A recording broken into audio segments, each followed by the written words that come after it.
Good afternoon everyone. আজকে আমি চলে গেছিলাম জিমে। অলরেডি আমি প্রতিদিনই যাই, আজকেও চলে গেছিলাম। আর এটা জিম নিয়ে আমার ফার্স্ট টাইম ব্লগ বলতে পারো, মিনি ব্লগ।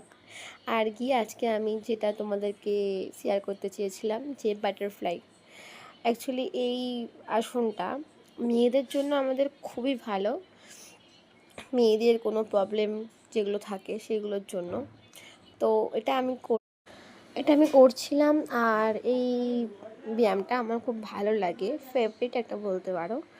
তো তোমরাও চেষ্টা করতে পারো এরকম করে বাটারফ্লাই ব্যায়ামটা করতে। এর ফলে আমাদের অনেক রকম ধরনের সুবিধা, যেমন ধরো পিরিয়ডসের কোনো প্রবলেম থাকলে সেটাও খুব ভালোভাবে রিলিফ হয়।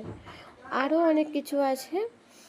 কোনো মেয়েদের গাইনও যদি কোনো প্রবলেম থাকে তো সেটার জন্য খুবই ভালো একটা ব্যায়াম। তোমরাও চেষ্টা ট্রাই টু ইয়োর বেস্ট। আর কেমন লাগলো অবশ্যই কমেন্ট করতে দিও। Bye bye.